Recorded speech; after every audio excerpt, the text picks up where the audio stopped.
हो क्या आर्खेत कहाँ हो यो आर्खेत भन्ने गोर्खाहरूको खाना खानुभयो खायो के खानुभयो त दिदीले देख मासु भात दिएको दिदीले मासु हात दियो किन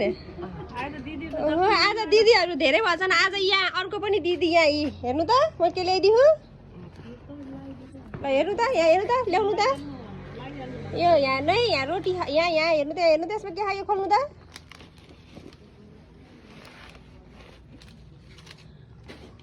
रोटी तरकारी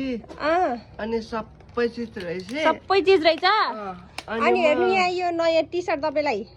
दिदीले होइन मलाई पुरानो दिए पनि हुन्थ्यो नि होइन नयाँ राम्रो यो नयाँ ल यो यो यो लाउनु त कस्तो हुन्छ यो नयाँ लाउनु त आज आज दिदीले दिएको लाउनु पर्छ आज भाइटिकाको दिन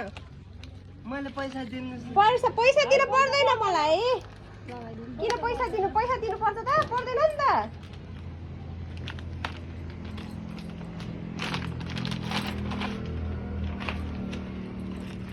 ल यो लगाउनु त लाउनु आज तिहारको दिन नलाउनु पर्छ ल लाउनु त ल त्यो खोलेर लाउनु यो सामान धन्न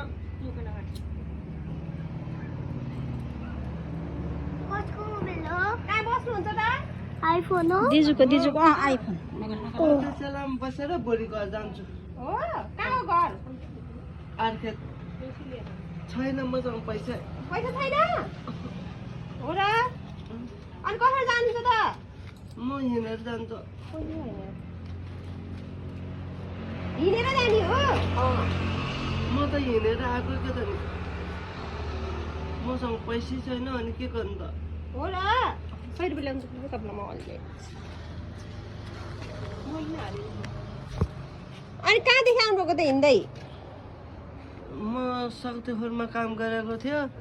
मेरो दिदी भेट्छ भनेर 500 छ भने 500 ल्याउनु म तपाईँलाई अहिले ल्याइदिन्छु अनि मेरो दिदी भेट्छ भनेर दिदी खोज्दै हिँडेको आज भाइटिकाको दिन दिदी भेटेको नै भेट्दादेखि त हुन्थ्यो अनि म जसरी नै दिदीलाई भेटेर पैसा मागेर अनि म आर्खेत जान चाहन्छु कति लाग्छ आर्खेत जान 400 रुपियाँ लाग्छ 400 रुपियाँ लाग्छ अब हेर्नु यहाँ मलाई हेर्नु त राम्रोसँग म अब दिदी तपाईँको आजदेखि म तपाईँको दिदी म दिन्छु तपाईँलाई पैसा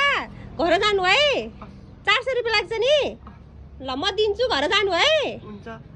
अनि मेरो दिदीलाई एकचोटि नम्बर हानिदिनु न तपाईँसँग नम्बर छ दिदीको छ नरुनु